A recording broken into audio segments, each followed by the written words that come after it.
Hey, happy Wednesday, everybody. Thank you for tuning in to another Tech Talk. Today, we're going to be covering video reviews done right. So again, my mission is to help develop community-focused paddlers and leaders, and I want to provide mindset, technique, and coaching talks to support you with your goals.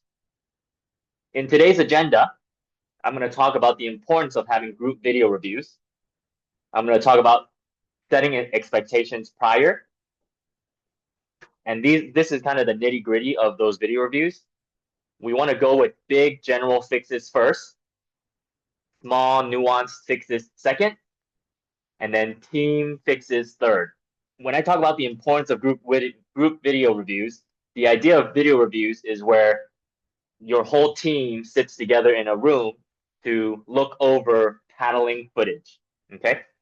And those video review settings are very important because the coach can look at and everybody can look at the same footage and everyone gets the same feedback. Meaning when a coach critiques a specific paddler or a specific technique, everyone in the room also hears the exact same thing and matches it to a visual to see the same thing. The great thing about video reviews is that individuals can see their own paddling, right? Oftentimes we have this meme where you think you paddle a certain way, but you actually paddle a different way. And so having a video review with the coach in front of the video allows you as the individual to see this is what you're actually doing on the water. And the videos don't lie. The video does not lie. So if you record yourself and you're like, oh man, I didn't know I looked like that. Well, that's the video is telling you exactly that, right? What's great about group video reviews is also that it allows for dialogue and better understanding between the coaches and the paddlers. If a paddler doesn't understand what you're saying, this way the coach can exactly show you this is what I mean, and it will be shown to all the paddlers in the room. And so that's why having group video reviews are so important. I'm just going to give a quick tip here for coaches as to how to capture footage. Sometimes as coaches, we're like, oh, I don't know how to get the footage. How do I film it? The trick is to not overthink it. It doesn't need to be fancy. It doesn't have to be a huge production.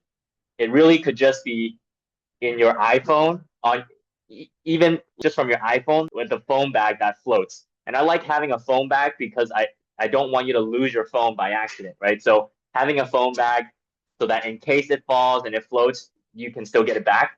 But if you're on shore, you can also just film it, film them passing by, and that is footage good enough to already do a video review, right? So it doesn't have to be a whole drone flying over the paddlers and everything in order for you to use it. In fact, the most simple footage is actually usually the easiest. For dragon boats, I recommend 20 seconds per section, right? So 20 seconds of filming the first 3 rows, 20 seconds of filming the next 4 rows, and 20 seconds of filming the 3rd row, the last 3 rows. For an outrigger, I would recommend filming the first 3 rows for 20 seconds or 30 seconds, and then the last 3 rows for another 30 seconds, and then the full boat for an outrigger for another 30 seconds, right? So in that way, you already get enough footage to analyze. Then once you get the footage, especially if it's on your phone, you can upload it straight onto YouTube. And on YouTube, you have a lot of the functions that you need already. You can play it in slow-mo. You can play it frame by frame by pressing the period button and the comma button. So you can go frame by frame on YouTube to analyze each of those movements. And so even just doing that alone, you can send it out to the paddlers and have paddlers look at it. Of course, having a group setting where the coach can then talk through each of those points is even more valuable. In terms of how to lead a video review, if you're a coach that is doing a video review, or if you're a paddler that is listening in on the video review, these are the expectations that I set when I do a video review. So I run a few clinics, and when I run those clinics, every time we do the video review, I set these expectations, and it's been serving me well.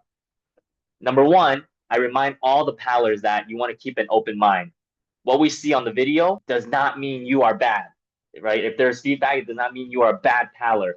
It just means that there are some technique habits that we can fix So keep an open mind to make those adjustments if possible. I want you to be able to ask questions. So create an environment that's safe for the paddlers to ask questions about anything that they see or anything that coach is saying without making them feel bad, right? So the last thing as a coach that you want to do is to just tell it how it is, and then people don't feel like they can approach you. As a coach, you want to be open-minded as well and allow those questions to come into play so that you can answer them. And I want to make sure the paddlers all have fun with the video review so that they feel like it's valuable. And then this is an important one where I say, you need to listen even when it's not you. So that you can learn something, because you can always learn something. So when I'm reviewing on a dragonboat, there's 10 people on one side. Even if I'm not talking about you specifically in row 1, you can still learn something from everyone else that's going through. If you're in an outrigger, right? Even if I'm talking about the stroke, you can still learn something even if you're in C3, and you can still learn something even if you're steering, right? So all of that, keep an open mind so that even when I'm not talking about you specifically, you can still learn because we're all part of the same boat. Be considerate of each other because we're all vulnerable here, right? So it's important because we are going to be talking about specific paddlers and saying how you need to fix this top arm, you need to fix your body here, you need to fix the hinge here. Oh, this doesn't look good. Oh, you need to fix this. Everyone's going to be vulnerable, but we got to be considerate and supportive of each other, right? So I say we're not here to discourage each other. We are here to support and encourage each other. So these are the 6 things that I list out every time I do a video review, right? And so if you're a coach on the call or you're listening to this and you're a coach, feel free to take this whole thing, and anytime you do a video review, just set those as the expectation. I think it'll help you to run a solid video review. So now I'm going to go into the nitty-gritty, which is what a coach should look for during those video reviews. And as a paddler, I think it's also good for you to, if you were to analyze your own videos, I would recommend going through this checklist as well. I say the big general fixes first, all right? And what those big general fixes are the body positioning, right? So if a person's body is not even in the right spot, that's the first thing you need to fix, right? So if the body is not hinging forward, then you need to adjust that. If your body is sitting too upright, you got to add a little lean to the front, right? So looking at those big things, is the body position in the right place? Next is body movement. Is your body movement contributing to the movement and rhythm of the boat, right? So if someone's body movement is off, meaning maybe their arms are dropping in and then their body moves, those are the big things to address. Hip movement. Are their hips moving? If their hips are not moving, that is a big general fix that can be accommodated, that can be addressed pretty easily by asking them to move their hips back and forth. Leg positioning, right? If their legs are not in the right position, so on the outrigger, right, your front foot should be extended on the same side that you're paddling on, and then when you switch sides, then you switch your legs, right? Are your leg positioning in the right place? On the dragon boat, same thing. If you're on the right side, I recommend right foot forward, left foot tucked under, and if you're on the left side, it's reverse, right? Are the leg positioning in the correct place? On the dragon boat, also, I ask for heels to be on the ledge. Oftentimes, some people put their toes on there, but you add another joint in there, and it's not going to be as effective. So it's on the outrigger on the 6, you don't press with your toes. You press with your feet flat on the bottom, and you push with your whole foot. And then on an unlimited, you even have a foot brace to put your whole foot in to drive it forward, right? Next, I look at arm positioning. Are your arms in the right place? And it's not only the arms in the right place, it's looking at whether it's extended, right? If some people are paddling with their elbows close, locked like this, close to their head, and if they're pulling with their bicep, right? These are all the angles of the arms that would need to be adjusted, right? So I look at those first. And then I also look at rotation. Are they turning their shoulders back and forth? Those are all the big movements that I look for first, right? So depending on the level of team that you're coaching or video reviewing, and depending on the level of paddling that you're at, these might be the first, this should be the first set of items that you look at, okay? Once you look at these and you're like, oh man, these all check, check, check, they're all good. Then the second thing that I would recommend is now looking at the small nuanced fixes. And the small nuanced fixes are pretty much the hand positioning. Hand positioning, I'm talking about if their arms are extended in the right place. Next is looking at their hands. Are their hands open? Are their hands gripping the right way? Are they gripping in a weird way? Are their wrists high? When they take the stroke and they pull, are they pulling with a bent wrist, or is the wrist straight? Right. Notice that at this point, those fixes are smaller. Right. Before, I was just looking at the general arm position. Are their arms in the right place? Now I'm looking at, are their hands in the right place with the right angles at the right time, right? So when you take that stroke, after you exit, I usually then loosen my wrists to recover. Are they doing that? Next, we have elbow angles, right? So now, before, the angle should be straight, right? But this would be too straight. Now you can start looking at, hey, are their elbow angles correct? Are they opening up their shoulder when they take the stroke? If they open up their shoulder, every time they take a stroke like this, you're going to end up causing shoulder issues here.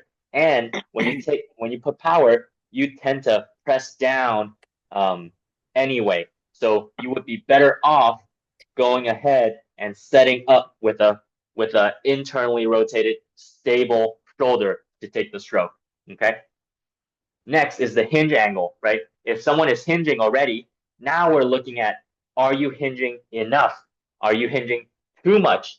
And then also, when you take the stroke, are you unhinging at the same time that you're derotating, right? So as you can tell, these fixes are a little more nuanced, right? They're a little finer, right? Rotation angle. Are they rotating along with their hinging, right? It has to be done at the same time, and it has to be spread out so that you're finished unhinging at the same time you're finished derotating, right? So a coach would need to look for those specific movements, and are they kind of getting that done? I would also look at their berry position. When they put their hand and paddle fully in the water, what does their body position look like? And that's a more kind of advanced technique to make sure that they're getting rotation and hinge with a full berry in the front. Okay. Before, when we're looking at big general, as long as they get somewhere in the front and they take the stroke and the movement is more or less there, that's the first step. Once you get the movement there, now are the hands, are the elbows, are the hips, are the rotation, and is the berry in the right place? Okay. So that's the small nuanced fixes that I like for coaches to go through. Secondly, and if you still have time, or maybe your team is at that advanced level, the last thing that I would recommend is team fixes third. And what I mean by team fixes is, now instead of looking at the individual paddler, you're going to zoom out and look at the whole boat, right? We're going to look at whether those individual movements from the individual paddlers, are syncing up with the rest of the team, right? So now we're not looking just at the person in seat 1 or the person in seat 2. We're looking at how seat 1, 2 through 10 through 6 are all synced up together, right? And if the team isn't synced up together, then you're making fixes. Maybe the person's technique in 3 is fine, but their timing is off with the rest of the boat, or the technique is just slightly off. Those are the fixes that this third level will look at. And it's important to kind of take all the feedback and the things that happen on the boat in context, right? So sometimes if timing is off and the paddles clank, right? Maybe you hit paddles. It doesn't happen on an outrigger as much, but if everyone does same side and then somehow you hit paddles, oftentimes we wonder whose fault is it, okay? But there's really no way to know whose fault it is until you look at the specific context. And here's what I mean. When the two paddles clank, somehow, it's possible that the front person is too slow, right? So they take the paddle out too slowly. The person in the back already recovered at the same time as the person in front, and then they hit paddles. It's possible that the front person did not hinge enough, right? So they're not hinging enough, and therefore the paddle is too slow and ends up getting hit by the paddle behind them. Or the front person is sitting up too soon. As soon as they take the stroke, they unhinge already, and then they hit the paddle. It's also possible that the back person is too fast in that maybe they are hinging too much. They lean too far forward and they're always just up front. And so the second they finish taking their stroke, they're already recovered and they're hitting the person in front of them. It's also possible that the back person is sitting up too late, meaning they stay forward for too long as they take the stroke and then they sit up. So at that point, the person in front of them already hit their paddle. And so I bring this up as context for kind of looking at when you look at the whole team and how you fix team level kind of syncing up and technique, you got to really zoom out and then look at how the boat flows as a whole and then zoom back into the individual paddlers to make sure their technique is correct and then come back out to the team level and back and forth, right? So as you can tell, first level, big general for individuals. Second level, for smaller fixes, more refined, more nuanced for specific individuals. Third level, how does that fit into the whole team? Okay. And your goal is to look for uniformity, right? As we do dragonboat, as we do outrigger, you're looking for everyone paddling in unison. And again, the feedback checklist, if it's not working, is it a communication issue? Are you just not communicating it clearly enough?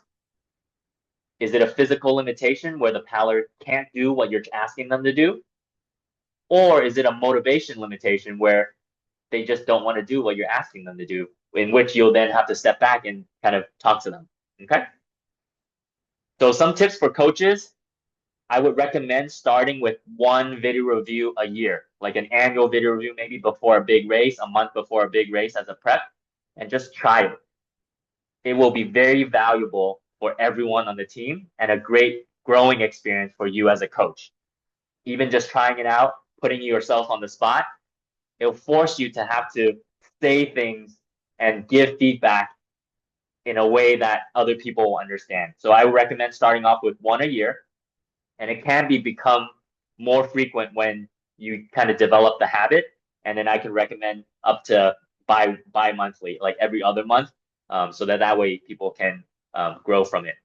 If you join today, there's a 7-day free trial. You can win prizes at the end of every month, and you'll get to get weekly workouts and access to courses about paddling and these talks. And get in before the prices go up. The link is right there, and it'll also be on the YouTube video when I post it up. And I want to say thank you for tuning in to today's Tech Talk. Thank you all. If that was valuable to you, please drop a comment, drop a like, or share it to a friend that you think will benefit from this. Thank you so much for tuning in.